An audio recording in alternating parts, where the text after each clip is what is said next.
토론 발표를 잘 들었고요. 심도 있는 내용의 자료를 준비해 주셔서 감사를 드립니다. 저희가 두 분의 발표자 외에 두 분의 토론자를 모셨습니다. 우선 끝에 앉아 계신 최용석 경희대학교 교수님을 소개하겠습니다. 다음에 이쪽 끝에 앉아 계신 동아대학교 오동윤 교수님을 소개하겠습니다.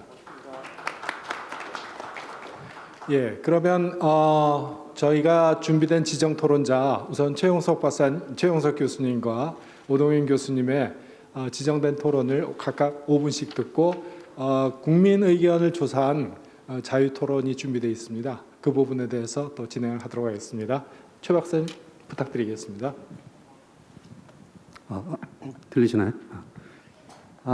먼저 KDI 개원 50주년을 기념하는 뜻깊은 컨퍼런스에 초대해 주셔서 감사드립니다. 저는 남 박사님께서 발표해 주신 고부가가치 선도형 산업구조의 확립이라는 주제에 대해서 지정 토론을 맡았는데요.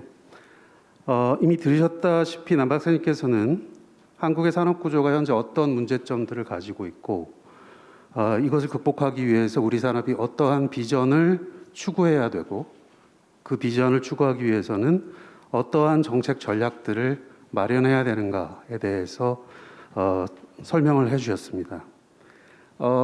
토론 자료를 가지고 계실 거라고 제가 생각이 되는데 제 토론 자료 첫 페이지에 남 박사님께서 발표하신 내용을 다시 축약을 해서 제가 정리를 해두었습니다만은 그것을 제가 다시 반복할 필요는 없을 것 같고요. 다만 제가 이해하기로 남 박사님 발표의 핵심적인 내용은 특히 중소기업과 서비스업에 있어서의 낮은 생산성 그리고 저부가가치 구조를 어떻게 하면 개선할 수 있는가에 대해서 근본적인 고민이 있어야 된다.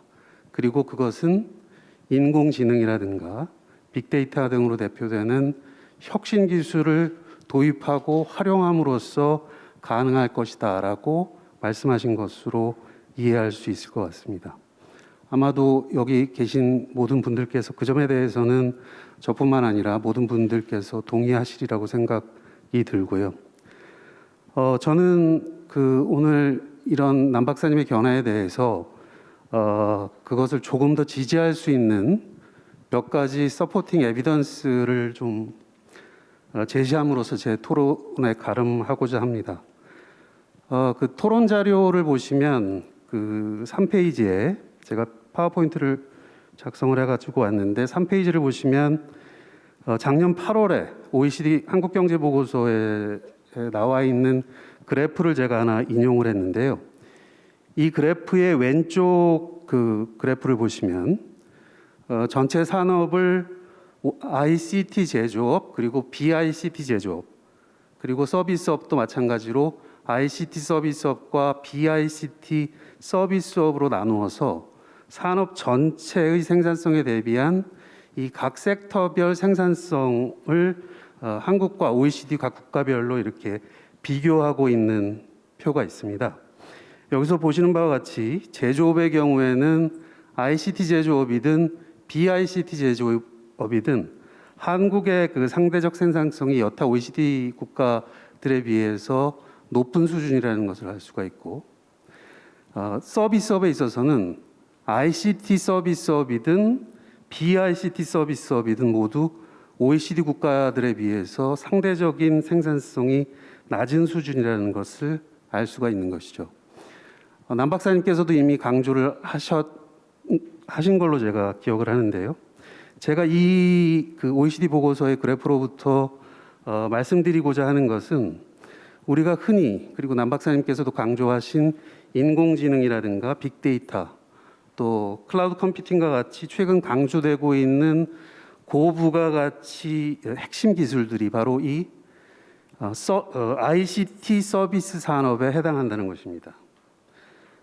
그래서 이제 제가 말씀드리려고 하는 것이 결국은 남 박사님이 말씀하신 것과 일맥상통하는 것인데 제 견해로는 지금 우리 산업 구조에서 가장 시급한 것은 ICT 산업 자체의 기술력과 생산성을 향상을 시켜야 되고 그것과 더불어서 동시에 ICT 산업, 서비스 산업에서 개발된 여러 가지 다양한 핵심 기술들을 여타 산업들에서 하나의 생산 요소로서 효율적으로 사용할 수 있는 그러한 방안을 환경을 만들므로 해가지고 특히 BICT 서비스의 생산성을 향상시킨다면 산업 전체 전반적인 생산성 향상에 도움이 될 거라고 생각이 됩니다.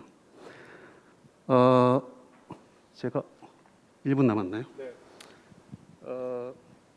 그 제 토론 자료 4페이지하고 그 5페이지에 이제 또 다른 그 그래프하고 제가 표를 그려놨는데 시간 관계상 작년에 이 두 가지 그래프와 표는 정경련에서 발표한 한국 ICT 산업 현황과 시사점이라는 겁니다. 길게는 설명드리지 않겠고 이 표와 그래프를 통해서 우리가 알 수 있는 것은 예를 들면 발주 혹은 수주에 있어서 기업들의 온라인 거래 비중이라든가 빅데이터 분석 수행 비중, 우리나라 전반적인 기업들의 이러한 ICT 활용 수준을 보면 상당히 뒤처져 있다는 것을 알 수 있는 그 그래프가 있는데요. 반도체나 전자집 제품과 같은 ICT 제조업에 있어서는 한국이 초강국이고 인터넷망이라든가 5G 기술이라든가 이와 같은 ICT 인프라에 있어서도 최강국이지만 이것들을 실제로 기업들이 활용하고 있느냐에 대해서는 상당히 그 데이터를 보면 그 활용도 자체가 굉장히 낮은 수준이라는 것을 알 수 있습니다. 그리고 마지막 페이지에 나와 있는 표에는 미국, 유럽, 중국, 일본 그리고 한국에 있어서 ICT 서비스 산업에 있어서의 생산성, 그 기술 수준을 정경련에서 조사해서 발표한 것이 그것을 제가 이제 마지막 페이지에 담아 두었는데요. 남 박사님께서 강조하셨고 저도 이미 여러 번 말씀을 드렸습니다만 인공지능, 빅데이터, 사물 인터넷, 클라우드 컴퓨팅과 같은 ICT 서비스 기술에 있어서는 미국, 일본, 유럽뿐만이 아니고 중국에 비해서도 지금 현재 기술 수준이 낮은 수준에 있다는 것은 상당히 시사하는 바가 크다고 말씀드릴 수 있겠습니다. 그래서 제가 뭐 결론적으로 남 박사님께서 워낙 잘 설명을 해주셨기 때문에 저는 그 발표하신 내용에 대해서 조금 보완하기 위해서 몇 가지 말씀을 드렸고요. 결국 우리나라 전체 산업의 생산성과 부가가치를 높이기 위한 방법은 ICT 서비스 산업 자체의 생산성을 향상시켜야 되고 거기에서 나오는 ICT 서비스 산업에서 창출된 다양한 기술들을 기업들이 실제로 하나의 생산 요소로서 인식을 해서 효율적으로 활용할 수 있는 그러한 제도적 방안을 마련하는 것이 중요하다는 생각입니다. 예, 이상입니다. 예, 감사합니다. 시간이 참 빨리 흐르죠. 5분이 넘었습니다. 그러니까 이제 그런 문제인 것 같아요. 우리가 반도체랄지 인프라 같은 이 하드웨어적인 즉 자본이 투입되는 그런 하드웨어적인 IT는 꽤 앞서 있는데 그거를 실제 산업 현장, 시장 현장에 적용하는 거는 앞에 남 박사님 말씀하셨던 진입 규제랄지 여러 가지 눈에 보이지 않는 칸막이가 쳐져 있어서 활용도가 낮다. 그렇게 이제 최 박사님 말씀을 듣고 있고요. 하나 걱정이 되는 것은 WTO 서비스 수출 통계를 보면은 근래에 왜 4차 산업혁명이라고 그러지 않습니까? 그래서 제조업과 서비스업, 기존 산업과 IT가 융합이 되는 이 분야에서 선진국 서비스 수출이 엄청나게 빠르게 증가하고 있는데 최근에 와서 우리나라는 뒷걸음을 치고 있습니다. 그래서 미래 성장 능력에 암문을 거느리고 있기 때문에 규제 개혁을 포함을 해서 그 아까 이진국 박사님 말씀하셨던 여러 가지 근대적인 경영 구조 개혁을 통해서 좀 더 경쟁을 활성화시켜야 될 것이라 생각되는데요. 자, 그런 의미에서 우리 오 교수님께서 시장 생태계 조성에 대해서 말씀해 주시겠습니다. 네, 먼저 제가 학교에 조인하기 전에 국책연구기관하고 대기업 연구소에서 한 15년 근무를 했는데요. 오늘 주제는 정말 KDI만이 할 수 있는 주제인 것 같고요. 또 이런 데 와서 너무 초청을 해주셔서 너무 고맙게 생각합니다. 조금 가벼운 얘기부터 좀 시작을 해볼까 합니다. 최근 코로나 때문에 모든 프로야구 구단들이 요새 국내에서 스프링 캠프를 하고 있거든요. 근데 롯데 같은 경우는 이제 부산에서 스프링 캠프를 하고 있는데요. 그 선수들이 지금 롯데 호텔에 머물고 있습니다. 그리고 한화 이글스 같은 경우는 지금 거제에서 스프링 캠프를 하면서 그 앞에 있는 하나 리조트에서 지금 머물고 있습니다. 근데 뭐 한화야 이동을 했다라고 이제 다른 지방으로 이동을 했기 때문에 그렇다 치더라도 롯데 같은 경우는 지금 호텔에 머물고 있거든요. 같은 모든 선수들이 부산에 살고 있는데 다른 구단들은 다 그 지방에 살면 이제 출퇴근을 하면서 요새 스프링 캠프를 하는 경향들이 많은데 저는 물론 이거를 이제 롯데 측에서는 선수들에게 보다 나은 편의를 제공하고 훈련에 집중할 수 있는 기반을 조성하기 위해서라는 표현을 썼는데요. 저는 이건 아주 엄밀하게 보면 이게 내부 거래거든요. 롯데 호텔에 떨어지는 매출을 지금 만회할 수 있는 기회를 잡아서 이것도 내부 거래라고 볼 수 있고요. 물론 이거를 공정한 기반의 차원에서 보면 과연 롯데가 그러면 다른 호텔과 롯데 자이언트 구단이 다른 호텔과 견적서를 받아보고 이 호텔이 더 낫기 때문에 우리 머물었다라고 같은 잣대를 들이댈 수 없는 거거든요. 근데 이와 반대로 저도 학교에서 이제 뭐 여러 가지 용역 과제를 하는데요. 불과 한 50만 원 정도 들어가는 인쇄물을 제가 하기 위해서는 제가 2개의 견적서를 받아보고 이 견적서가 훨씬 싸기 때문에 내가 여기를 하겠다라는 걸 만들어 놔야 됩니다. 서류상으로도. 참 이런 것들을 우리가 어떤 잣대로 본다라는 것이 굉장히 좀 어려운 것 같습니다. 그래서 저는 이런 부분에 있어서 이렇게 우리 이진국 박사님께서도 뭐 여러 가지 아주 좋은 말씀을 했고요. 그거에 대해서 뭐 100% 동의를 하고 있는데요.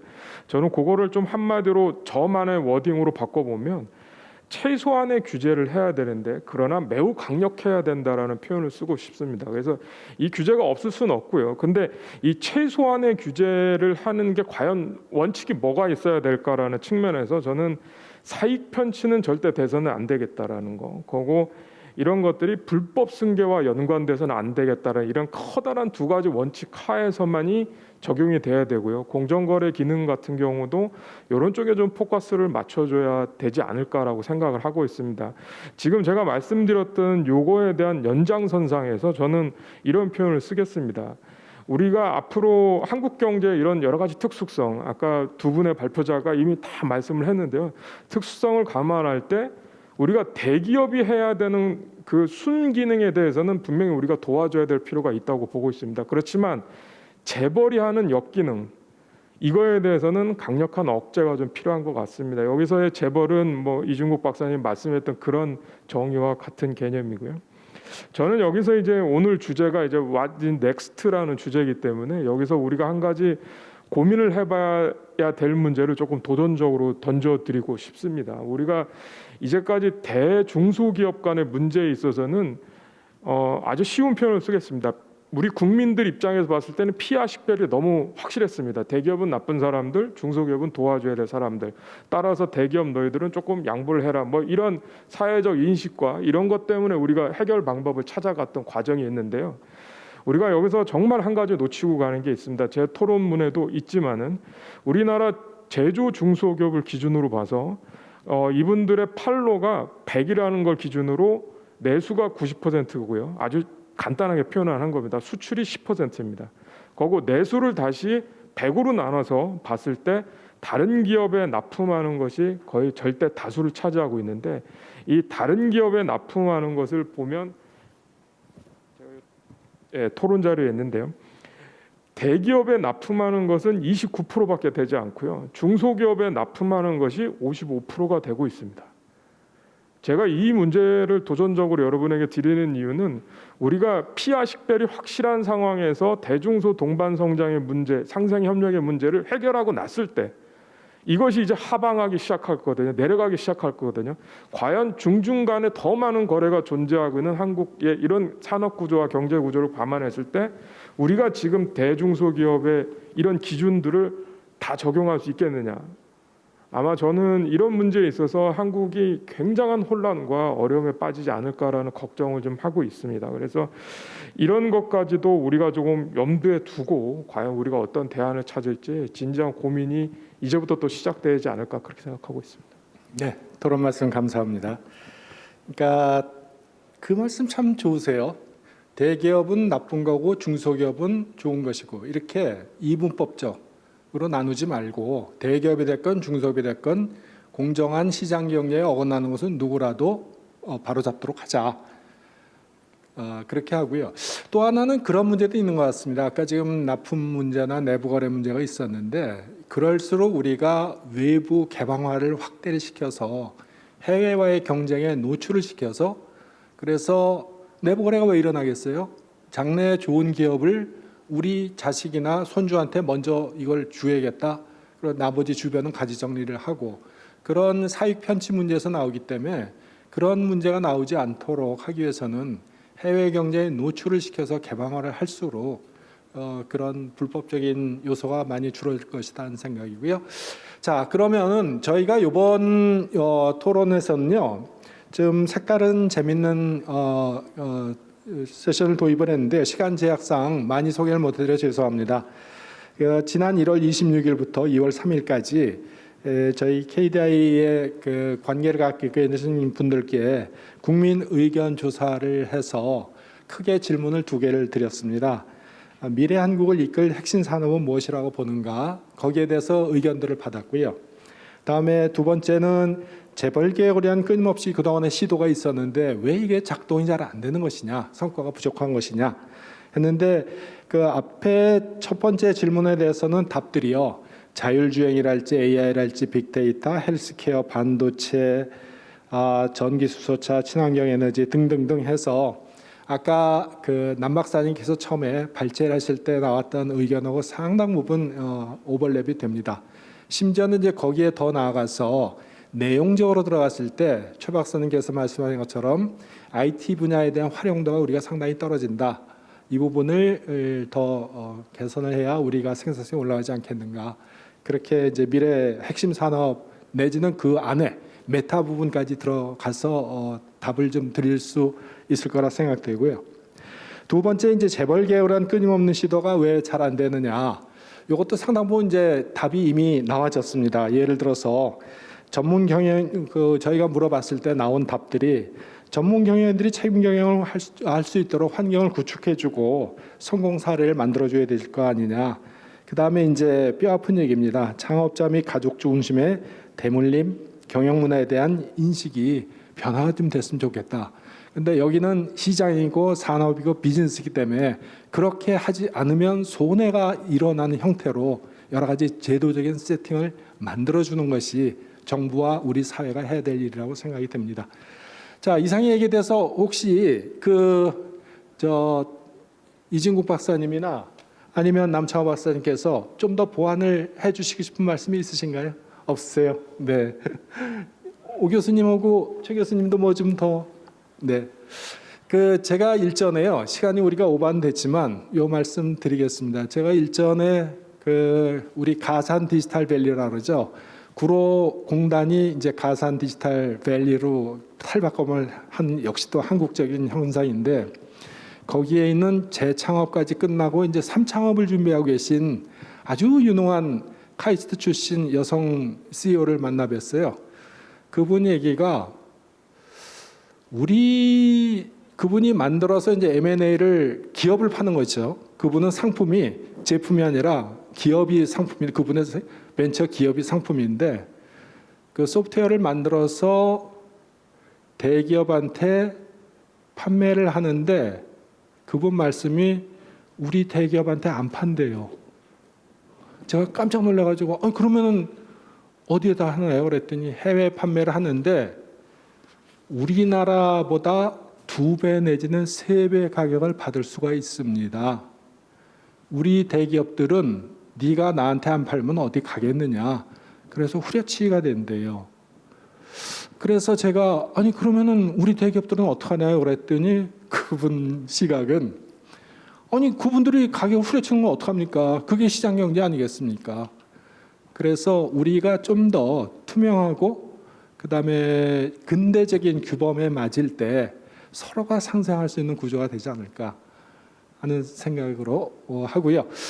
오늘 거론이 안 된 것 중에 하나는요. 우리가 그런 IT 환경을 하는 거는 한편은 시장 경제의 축이지만 또 하나 우리 남 박사님 말씀하신 굉장히 중요한 파트 고부가치로 업그레이드가 되어 가려면은 우리가 대학 연구소와 기업들 간의 연계가 되는 그래서 지식 생태계가 구성이 돼야 됩니다. 근데 그 부분은 앞으로 이제 차차 더 생각해 보기로 하고요. 오늘 제1세션 이것으로 마치겠습니다. 경청해 주셔서 감사드립니다. 패널 토론 모두 감사드립니다.